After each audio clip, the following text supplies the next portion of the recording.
It's all over, and the winner is Harley Race. Walked in here and beat this man as quick as I can beat your Dick the Bruiser. My little itty-bitty bruiser buddies.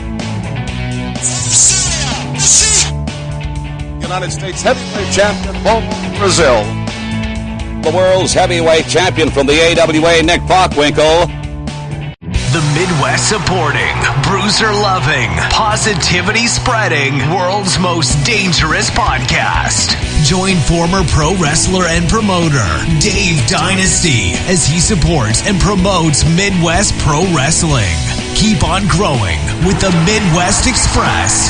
This is the Dave Dynasty Show.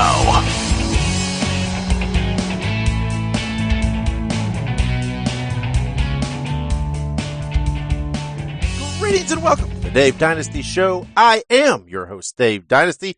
Thank you for joining us for another fun-filled episode, right? We are bringing you the Midwest Wrestling Podcast that you need, that you want, that you crave, right? We are giving you the best coverage of what is happening in today's Midwest Wrestling with today's stars from the Midwest. These guys are going to be the bright lights of the future, so to speak, in professional wrestling.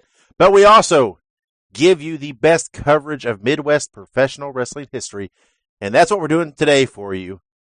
As we're doing the two birds thing today, right? We're giving you some wrestling history, talking about a very specific topic that has never really been dove into like this before.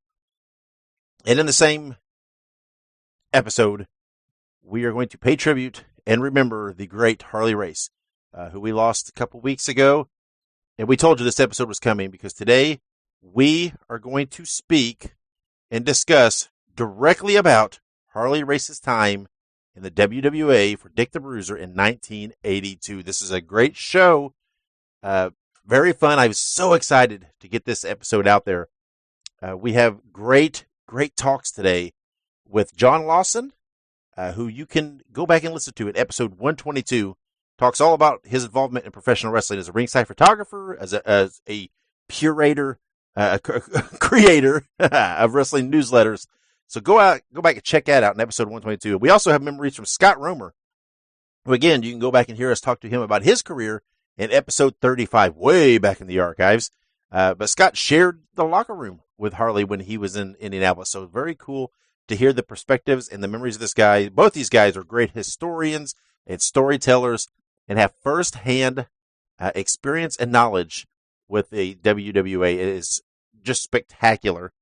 But of course, before we get into the meat and potatoes of the show, you all know we have to take care of some business, right? That's how we do here. We got to keep the lights on here on the Dave Dynasty Show. And let's discuss again PROWRESTLINGTEES. I plug this thing every show. And guys, if you're not checking it out, what is wrong with you? You're clearly a fan of professional wrestling if you're listening to this podcast. So go check out PowerSlam.tv. They have, they just gave me the numbers recently on the promotions and the content of it. It is just unbelievable what they have. Let me look this up here. It says they now have over 145 promotions representing 20 different countries from around the world. And they now have over 6,000 hours of content. How incredible is that? There's no way you can't find something that you will enjoy on PowerSlam.tv. And if you just want to give it a sample, you want to see for yourself what they have, and if you'll enjoy it, just go sign up and use the promo code DYNASTY, and you'll get 1 month for free. You can't beat that, right? You can't beat free. Go check them out. Give them a sample. You're going to get hooked. You're going to love their service. PowerSlam.tv. Use the promo code DYNASTY. Get 1 month for free. And then some other news from the Dave Dynasty Show this week. I'm sure most of you have seen, but if not, go check it out. We have a new commercial, right? A new commercial that kind of plugs our show. We're going to be using this in different avenues. It's going to pop up on a couple independent wrestling companies, TV shows, and different things. The sky's the limit what we're going to do with this, but we actually had this professionally done. It's a 30-second commercial spot. It's very, very cool. Give it a look. You're going to like it. It represents the Dave Dynasty Show well. Go to tinyurl.com/thisisdynasty. Check that commercial out. Share it. give us some feedback. Tell us what you think. I think it's very, very cool. I'm very, very proud of that work. Thanks to those guys that did that for us. And here's some upcoming events that we have a hand in. We will either be attending or we are supporting. August 17th in Indianapolis, Indiana, Upstart Pro Wrestling presents an event, and that's coming up very, very soon.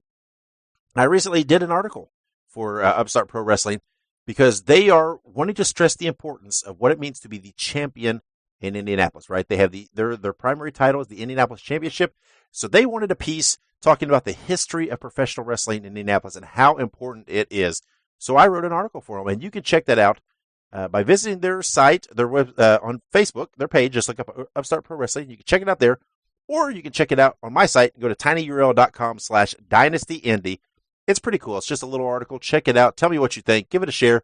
I like it. I'm proud of it, and I hope to dive into more writings in the future and more things like this because I have a writing background. I've done a lot of writing in my past, different avenues, different styles, different forms, and something I think I want to dive back into. I'm a very big fan of the written word. But check out Upstart Pro Wrestling August 17th, Indianapolis, Indiana. August 24th, DCCW in Muncie, Indiana. This is a show, folks, you want to come to if you can.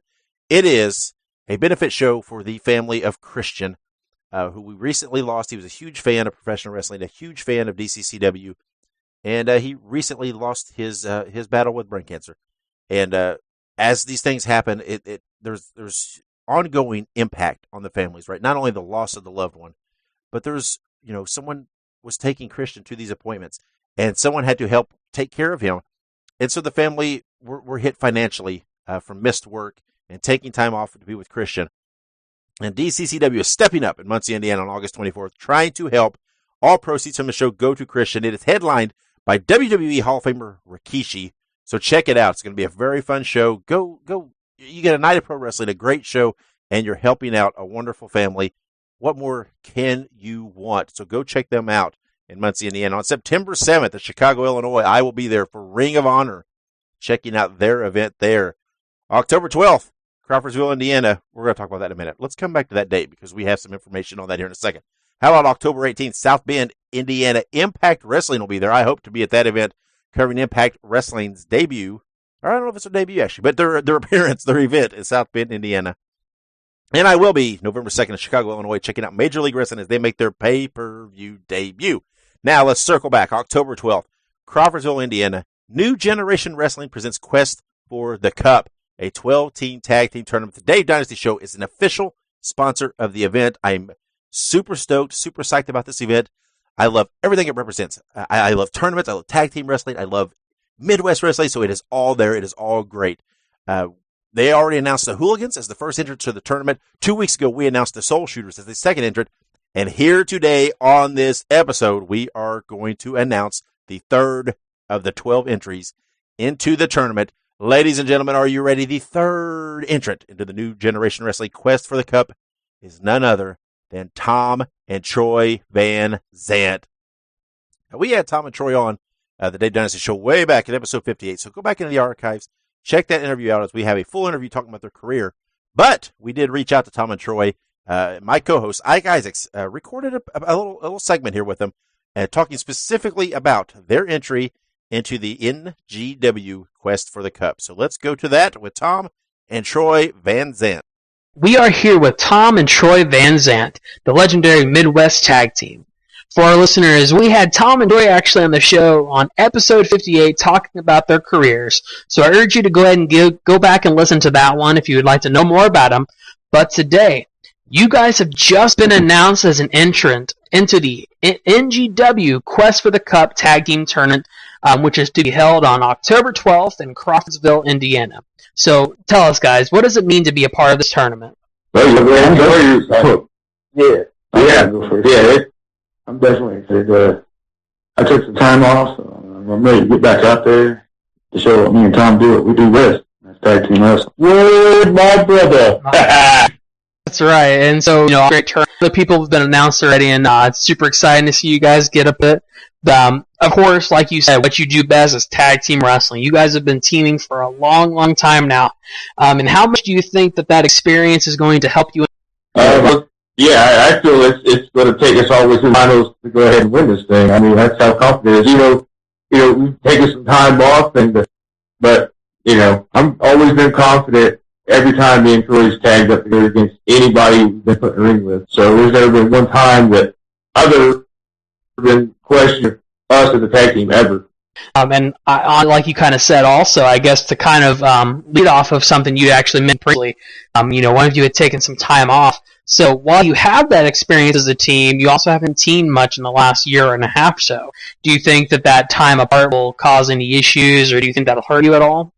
Oh, no, no way. No way. We have as brothers, we have a natural chemistry with each other. It might cause some problems for some other teams, but as in for me, brother, absolutely not. Absolutely not. Right, and the last couple of years, guys have been getting us kind of beat down, broken down, Just beat up 2 years of work, now we're recharged and refreshed, and I know we're going to cause some trouble in this tournament, so good trouble. That's absolutely right. Only isn't all trouble good trouble in some way? Absolutely. But right. But so when it comes to tag team wrestling, I mean, like you guys said also, how much is the fact that you guys are brothers and up together to you? Obviously, some degree, do you think that extra connection is going to take you a little farther as well? Oh, absolutely. I mean, we can just give each other just a slight little look, and we already know what we're doing. We're actually doing it. So, I mean, it's just that there's a true connection in it. We've always shared with each other. So, whether it's playing baseball, football, basketball, wrestling, we've always had that chemistry with each other. Absolutely, and it's going to be very important. Tag team wrestling about that in-ring connection, being able to on a second decision, that's going to turn the tide one way or another. But you guys have achieved such as a team as well as individually. So winning this tournament would certainly be another huge accomplishment to just who you guys are. But how important do you think that this is that you add it to your legacy? Oh, for me, I'm sure it's huge. It just shows that, hey, we take us time off and we don't tag as much, or we're not on the scene as much to come in and even being a part of a tournament like this, was awesome. But, I just think it's just going to be beneficial for us all the way. Hey, we still got it. We ain't lost a step.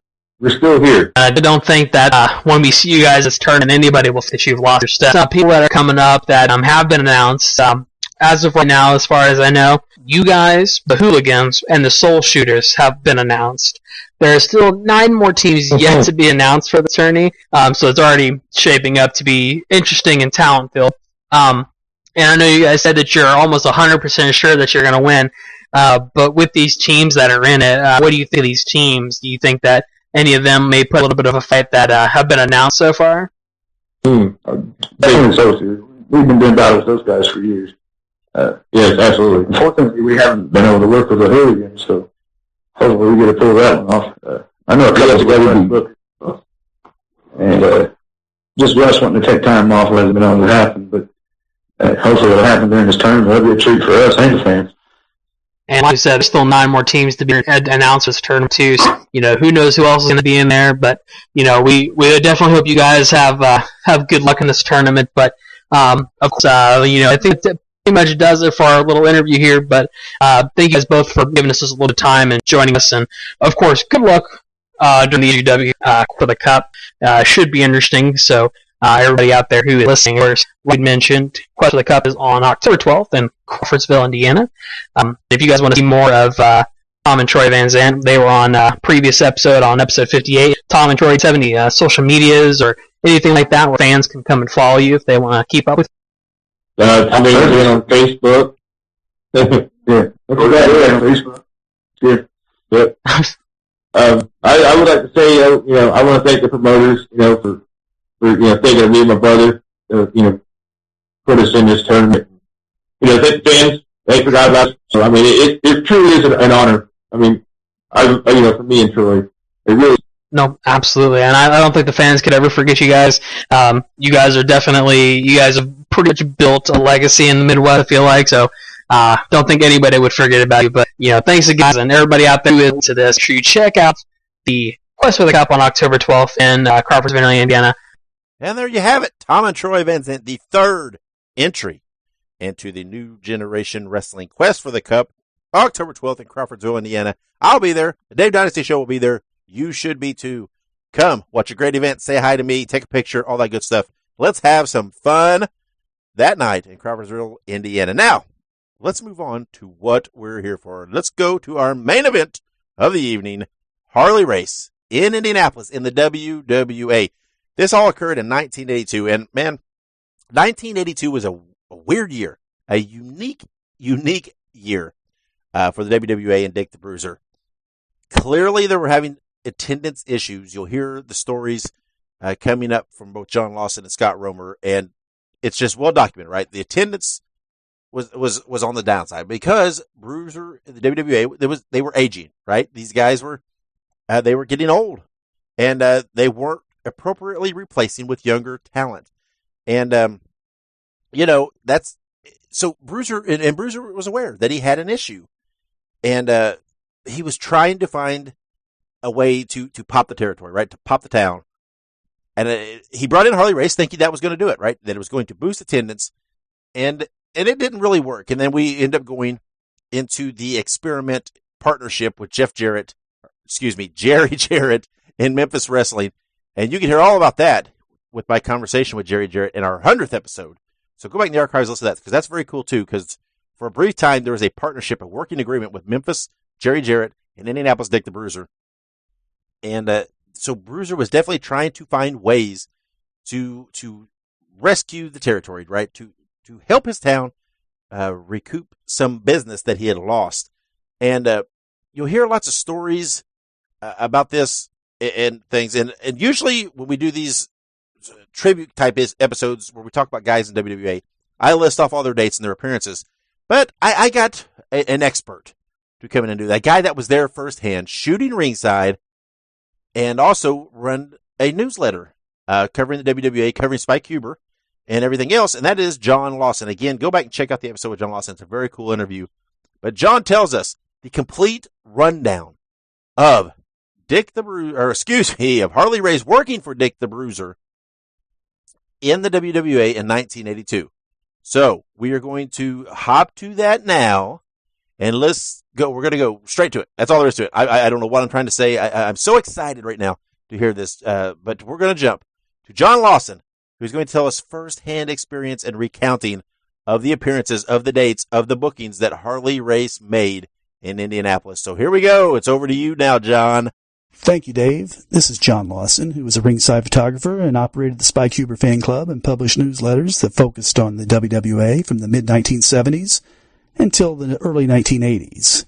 And on this edition of the podcast, we're going to take a look at the matches that Harley Race had in the WWA when he appeared on 4 cards in the first 7 months of 1982.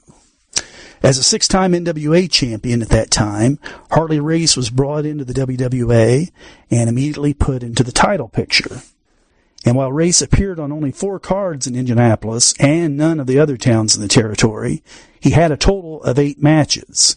That's because he wrestled twice on each of those 4 cards, because Bruiser taped the live Indianapolis shows to create 2 weeks of TV, and some of the wrestlers would have 2 matches on the card, especially if they were new to the area or they were in for a big push.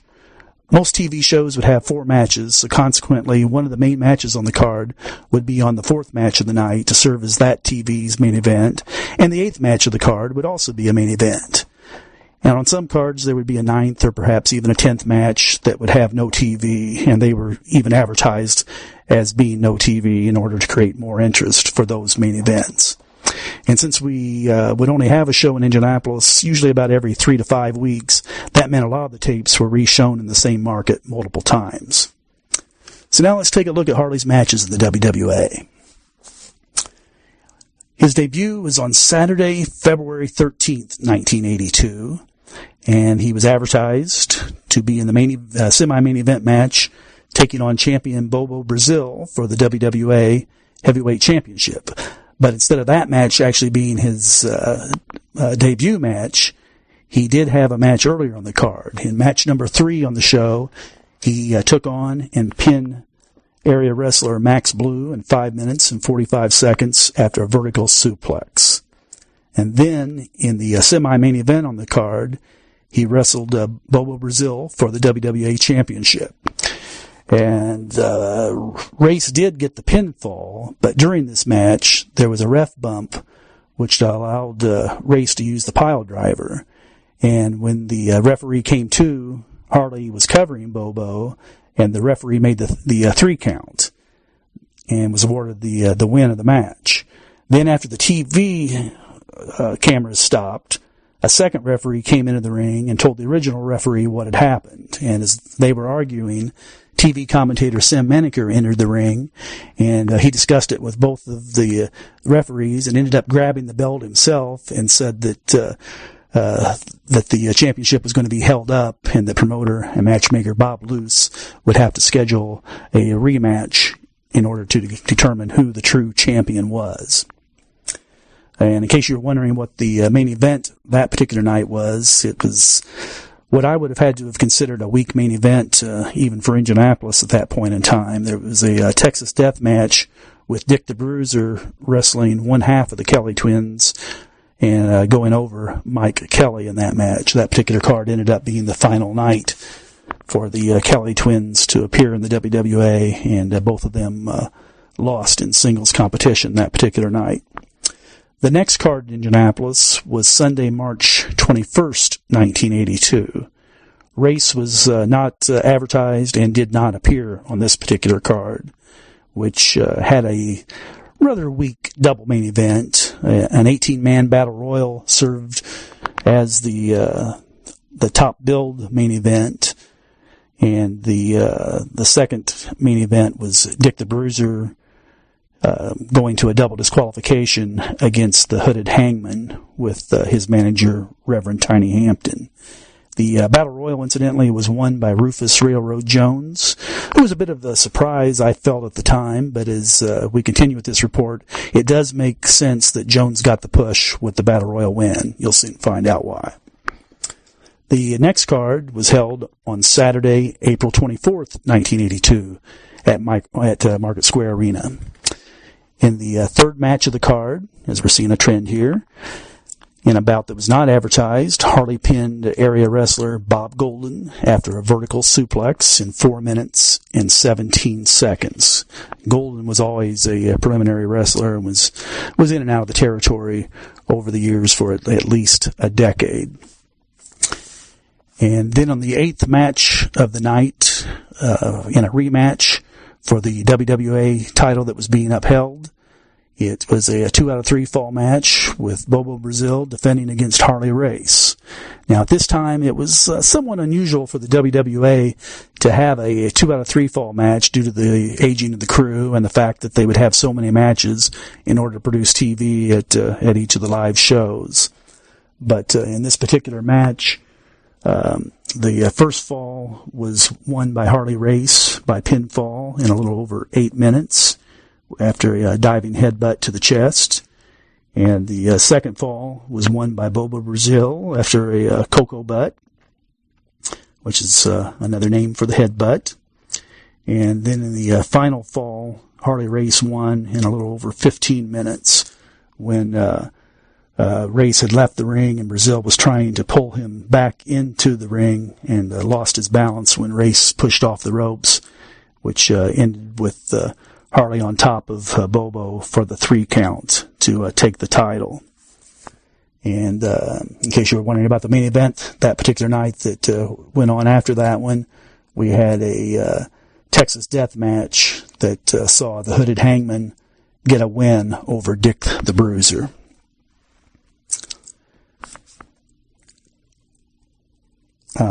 I've read online in places that Bobo continued to appear as the WWA champion after this title change in other towns after the title loss, but I don't really recall that ever happening, at least in the parts of the territory that I attended and the ones that I was given reports on.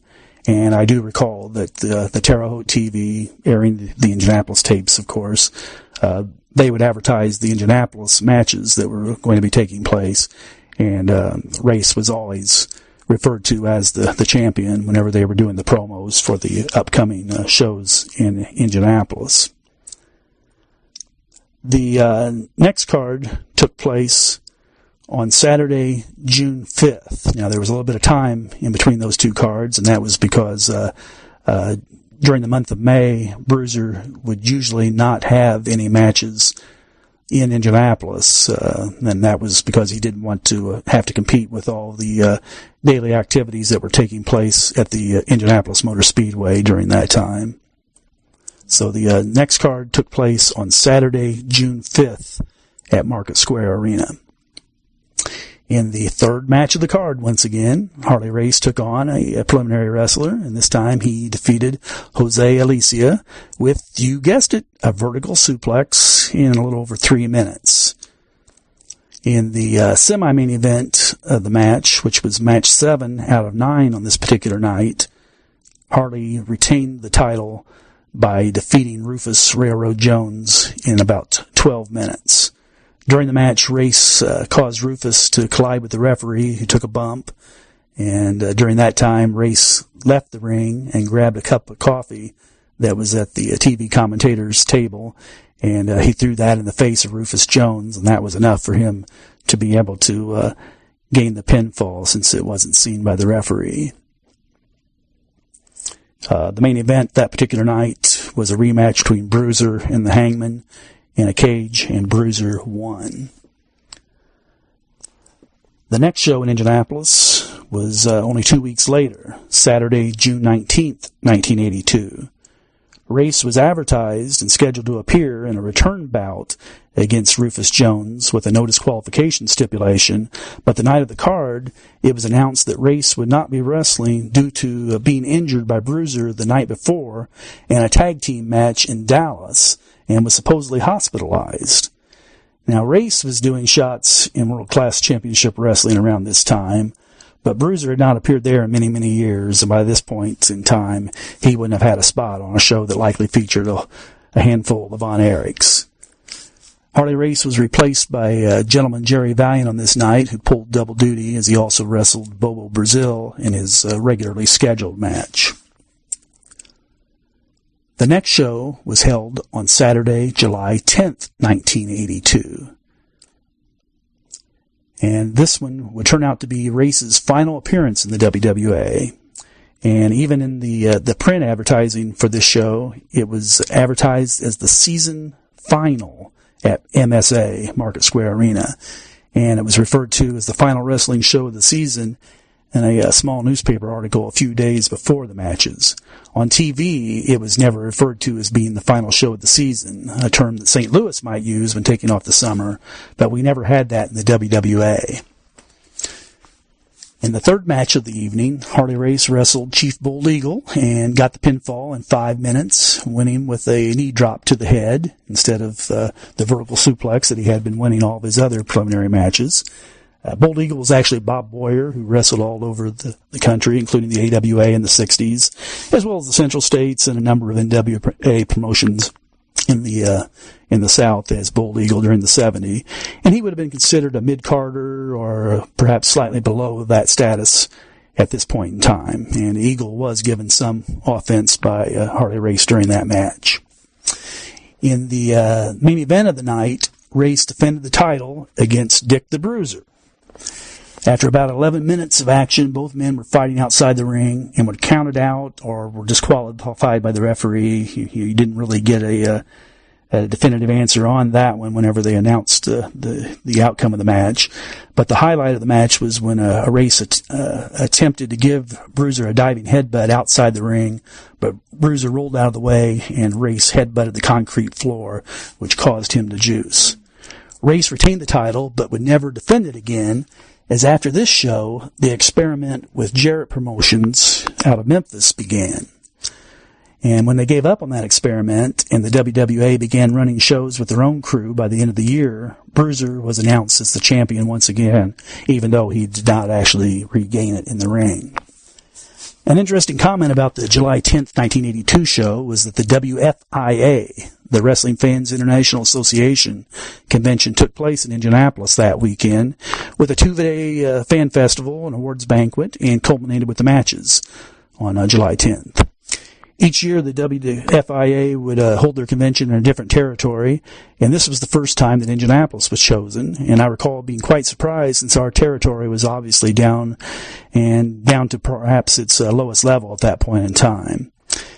Many of the other towns in the circuit were having fewer and fewer shows or had completely stopped promoting altogether. But the WWFIA did come to Indy, and around 100 to, I'd say, maybe 150 fans from around the country made their way to Indianapolis for the convention. Well-known wrestling journalists such as Tom Burke, James Melby, who was the right-hand man to Norm Keitzer with the Wrestling News, George Paul Shire, and others were on hand. Longtime fan club newsletter publisher Mary Lee Neidzile was there, as was Jim Cornette and Norman Dooley. And this would have been right before Cornette became a wrestling manager. And also a longtime fan and one of my correspondents over the years, Ken Eugen, who had just started appearing in the WWA as the face-painted Zoltan the Great, was there. One of my best wrestling friends back then was Larry Johnson from Kokomo. And I believe that Larry might be a regular listener of the Dave Dynasty podcast. So if you're listening, Larry, let me give you a shout out.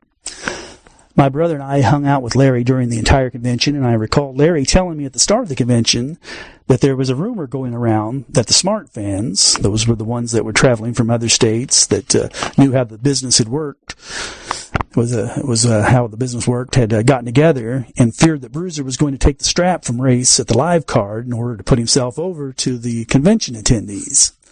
The fans were said to have planned to stage a protest of sorts should Bruiser beat Race, and they would do that by organizing the fans to boo Bruiser and to turn their backs on the ring as a means to show disrespect to Bruiser, since they didn't consider him to be at the same level as Race at that point in time due to Bruiser's age. And that was despite Bruiser still headlining in St. Louis at this time. Whether or not there was really anything organized to one-up Bruiser, I do not know. But they were apparently satisfied with the finish, as I don't remember anyone protesting. I'm sure there was some who cheered Race at the introductions instead of Bruiser, but Bruiser had almost all the fans cheering for him, and I don't remember hearing anything but cheers for Bruiser. Harley Race was nice to all the photographers in the WWA, and I remember him graciously posing for photos. I also recall that during one of Race's matches in Indianapolis, and I think it was probably the one against Bruiser, he did the Ray Stevens style flip into the corner of the ring and completely flipped over the ring post onto the floor. I was shooting photos at ringside, didn't realize he was going to do that move, and Race came crashing down on top of me. I wasn't hurt at all, but I couldn't move until he got up. Plus, he was selling the effects of flying out of the ring, so I felt I needed to sell for him and not just jump up to my feet as soon as he got up. I remember that after he returned to the ring, he looked down at me and asked, "Are you okay?" I told him that I was fine, but I was impressed that he would actually take care and the time to check on my condition in the middle of a match. I was already a big fan of Harley Race from reading about him in the magazines and newsletters and tape trading, but that showed me that he really was a class act. Many times wrestlers would direct traffic by pointing to the area that they were about to toss their opponent outside the ring so the photographers could get out of the way. I started taking wrestling photos at ringside in the mid-'70s and was still shooting wrestling until about a decade ago. And Race is only one of, I would say, two wrestlers who made contact with me and then checked on me to see if I was okay, with the other being Shigali Hassan, who back then that was wrestling as the Cuban Assassin when he happened to kick my camera when he was getting into the ring one night. And I have to think that Bruiser must have thought about taking the belt off of Race on July 10th of 82.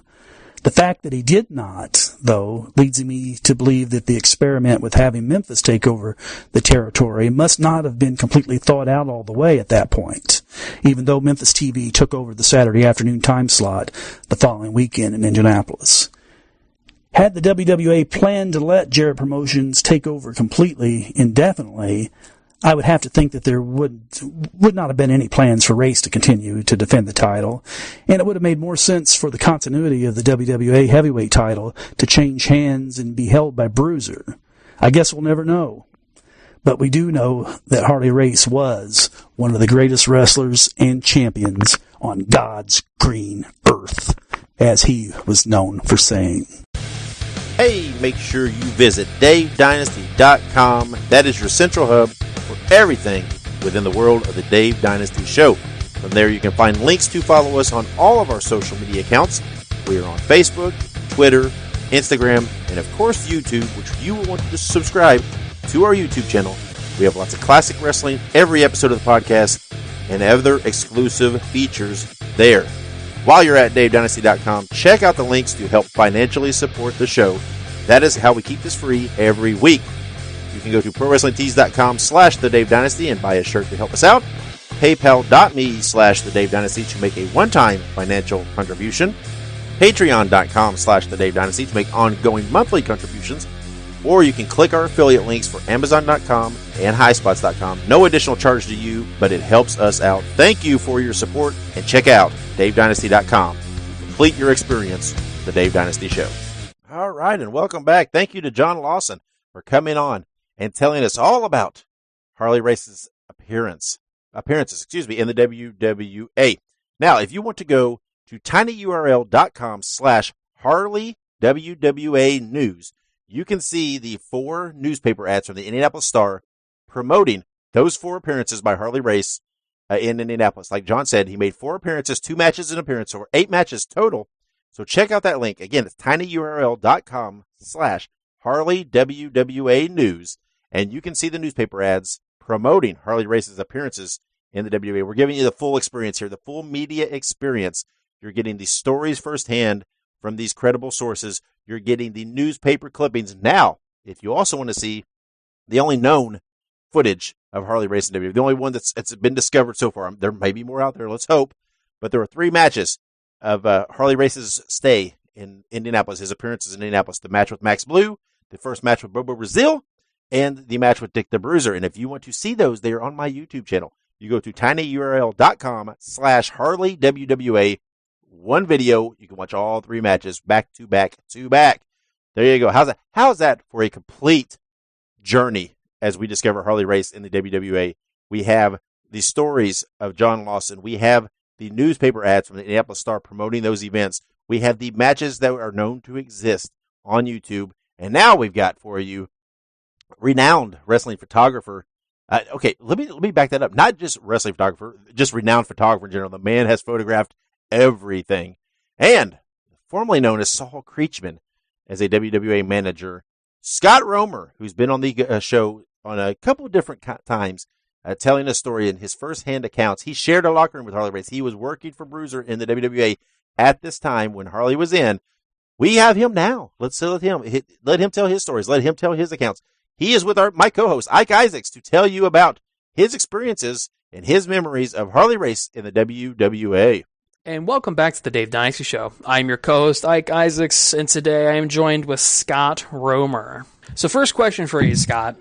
So we talked a little bit, of course, about with you before about Dick the Bruiser and different eras of wrestling that you've been a part of. But tell us, Dick the Bruiser and Harley Race, or Harley Race just in general. Harley Race was in the AWA during certain parts of time. And, of course, later he was in St. Louis, of course, and we see Dick the Bruiser there as well. Race, that was the early part of his career when Harley Race was in the AWA. He teamed with Larry the Axe Henning, and they had the AWA belts, tag team belts. It was Vern Gagne that brought Harley in. Vern Gagne had most of the AWA. Bruiser had a part of it as well. And then there was a wonderful feud that went on for a little while with Larry the Axe Henning and Harley Crusher. And that was a very successful feud with sellouts at the Chicago Amphitheater. So I think it was more or less Vern Gagne that had the controlling interest and called the finishes on that. So certainly that's all I remember about Harley Race's tenure in the AWA. Any idea how it came to be that Race came to the WWA? Well, attendance was down quite a bit, and going down considerably, and Bruiser felt that if he brought in Harley, it would be a draw, and I don't think it really was. And I guess then another aspect of that is that Harley Race, of course, is known as being fairly respected and being in control of locker rooms and the dynamic of him being there. But do you think that when Harley was in town, there was any Clash of the Titans type deal that caused any issues potentially? No, I think that Harley and Dick the Bruiser, Vern Gagne, Wilbur Snyder, I think it was a very professional relationship between them all.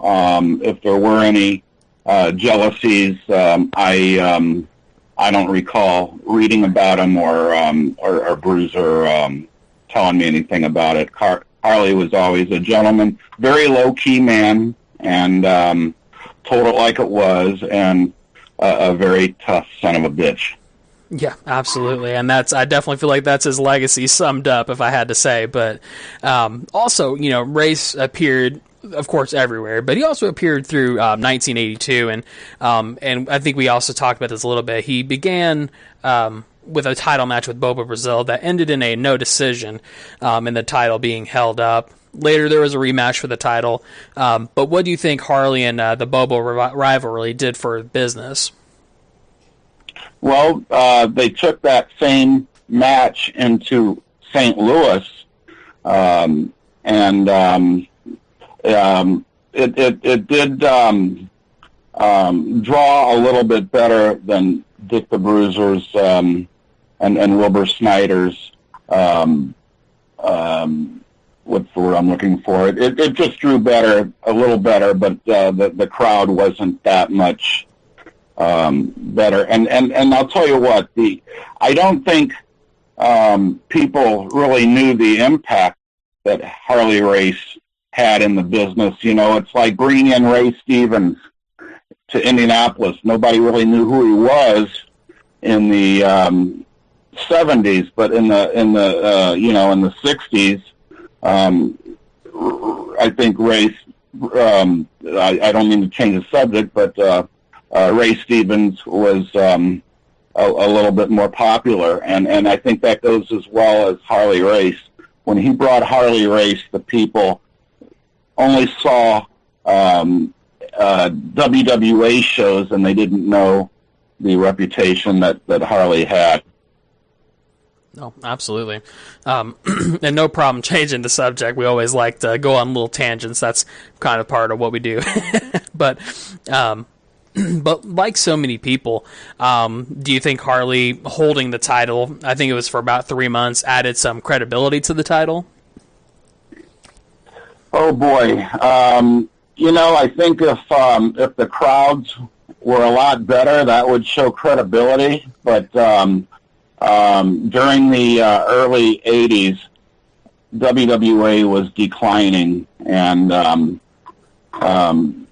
again, I don't think Harley was that much of an impact to a big draw in Indianapolis. And then Bruiser brought him in again, and I had my debut as a wrestling manager, managing Harley Race, so you can't get any better than that.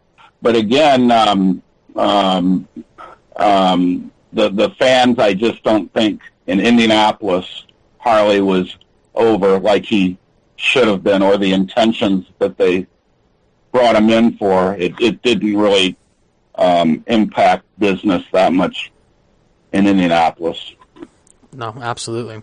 And then also, you actually kind of mentioned this, but something I wanted to touch on as well is that, like you said, you managed Harley for some of his TV appearances. So what was that like? What was that experience like with Harley? Oh, well, I had known Harley because I was the official photographer for the St. Louis Wrestling Club. That was just after Munchnick sold his interest to Harley Race, Pat O'Connor, Bulldog Bob Brown, and the NWA president, Bob Geigel. So it was a thrill to me to be able to manage a man of that caliber. I've got nothing but wonderful memories being able to do that. And I think it added credibility to Saul Creechman, my character, as the new manager in the WWA. So I just ran with that, but again, Harley was used just a couple times, and I don't think there was a lot of fanfare in Indianapolis. And that's definitely not to cut down Harley. He was by far the greatest champion. But what I do remember when I managed Harley was that he had a knack for throwing his voice. And it almost sounded like there was a speaker in the ring on the opposite side when he was calling a spot, and it was like it was just bounced around in the voice bounced around in the ring and not further than that, and that's why I never even noticed it. Photographing his matches, I never heard Harley talk. But when I got into the ring, and Harley called a spot, I could hear it, and it was like a ventriloquist, and that's that I think is a gift and an old Carney technique. You know what I'm saying? No, absolutely, and I feel like there's kind of even like a subculture nowadays for people watching these mess ups in the rings when people call spots in the ring. So there's kind of like an anticipation of that mess up happening these days. But back then it was more of a serious business there, and of course, like you said, it's you had to be good. That was kind of a talent to be able to do that. Absolutely. So I guess one last thing I kind of want to throw at you to kind of see what you think about it. Obviously, Harley Race is known for having a lot of respect within the wrestling business. Everybody knows of Harley Race if they're a wrestler, or at least they should. So in regards to wrestling in the Midwest and wrestling in Indiana specifically, how much respect do you think that Dick the Bruiser had for Harley Race? Do you think that was a good relationship? And I'm not sure if that was ever something that you guys talked about. I don't recall any jealousies or Dick the Bruiser saying anything bad about Harley Race. They had known each other since the AWA days in the 60s. So I feel that they both had the utmost respect for each other. And another thing, Harley may not have wanted to come back to Indianapolis because of payoffs. Bruiser was not known as a big payoff guy.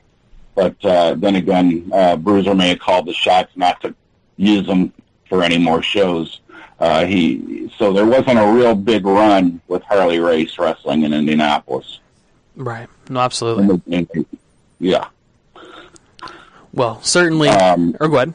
Go ahead. I'm sorry. Go ahead. No, you're good. And I was going to say, certainly, of course, like I said, most people know Harley Race. They know of him, and they've, more than likely seen something of his in the ring and whatnot. But it's definitely interesting to kind of, get some perspective on some of the things that he did, during those days, and especially to talk to somebody who was there for that. So definitely we appreciate getting that perspective of it, of course. Well, it's a pleasure to give whatever I can remember a chance to talk about it. No, absolutely. Well, and of course, you definitely have seen to become a reoccurring guest on the Dave Dynasty Show, Scott. So we obviously appreciate any time that you give us. But I think that should pretty much do it for our little conversation here. But I definitely appreciate you coming on here. Any final thoughts that you'd like to throw out there to the fans of the Dave Dynasty Show? I think.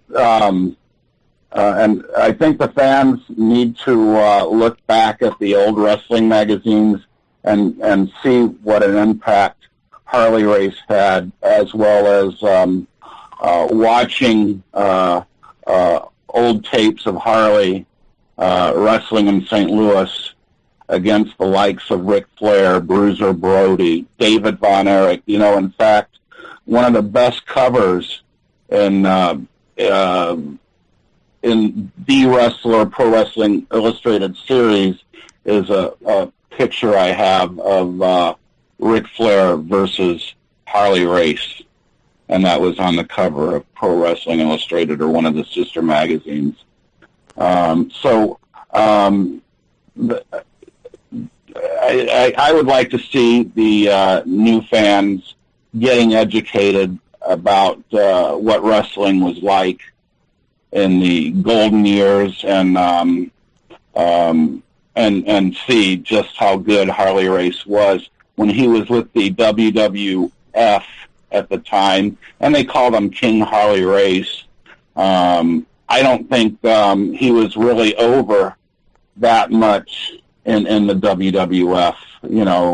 Heenan, maybe he was. Again, I'm not remembering a whole lot. I need to re-educate myself watching old tapes so I can make a decent interview out of it when asked. But, Harley was in his 40s at the time, and it was the last run for Harley, and he had sold his interest in the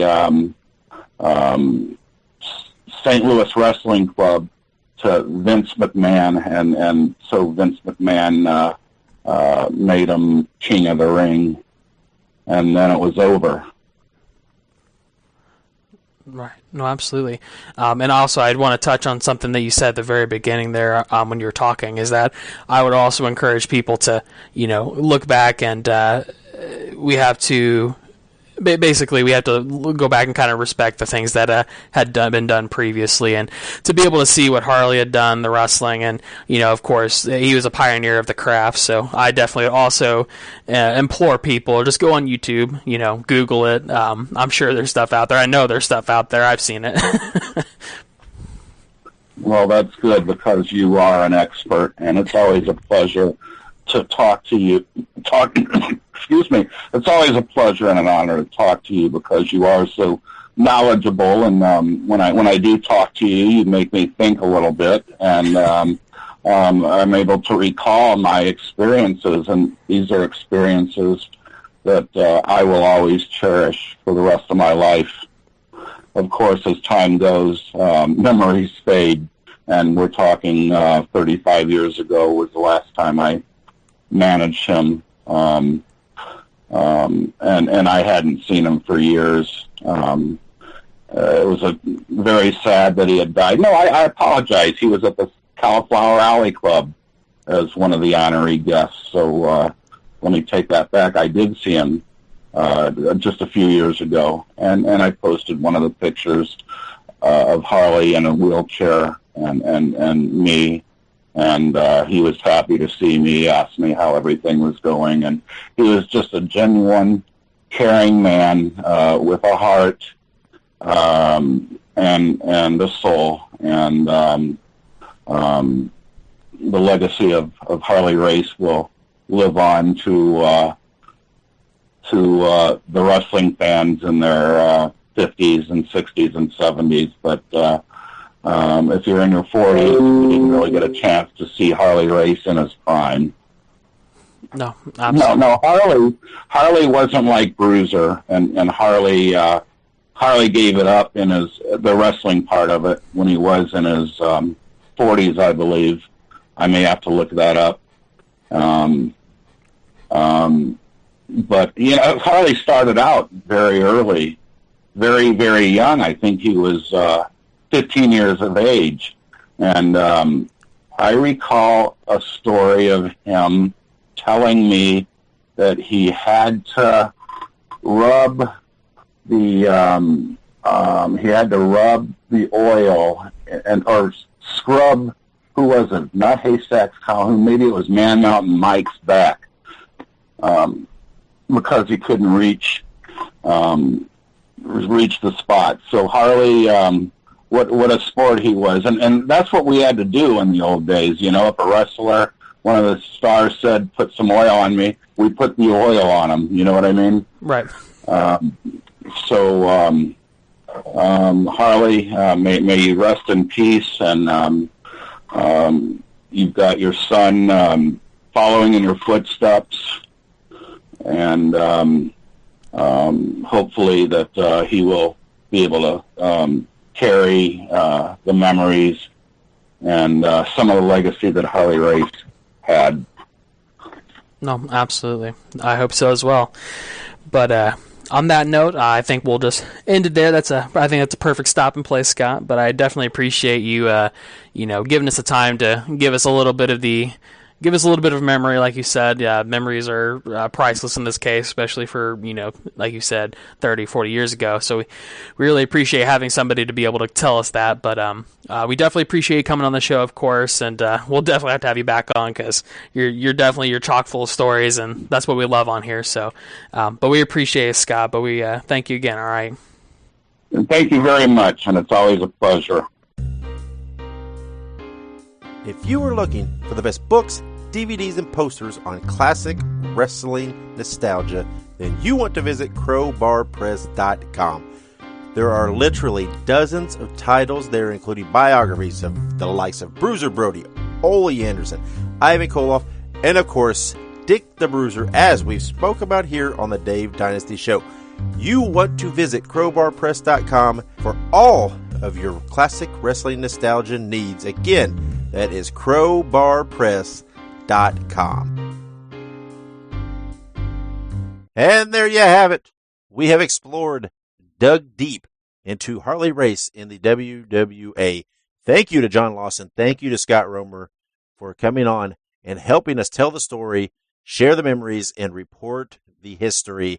Remember, go check out those newspaper ads. Go check out the matches on YouTube. There are links to both of those in the show notes. So just click there and it'll take you straight to it. Now, on a serious note, we want to give our best wishes to the family of Harley Race. Man, I mean, it's always tough when we lose someone, but man, Harley he was so next level, right? It's unbelievable, right? It is amazing the kind of man that Harley Race was, not to mention the kind of wrestler.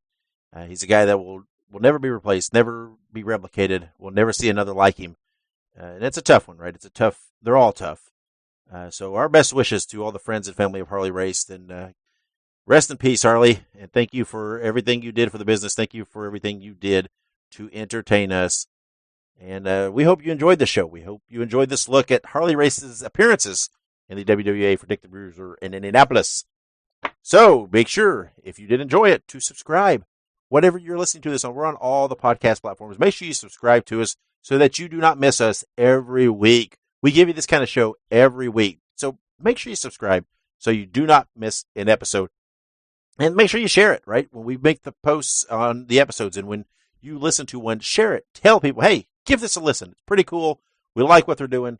Help bring a few more ears our way. We're always looking to grow the fan base, of course. If you listen on iTunes, make sure you give us a rating and review, preferably a good one.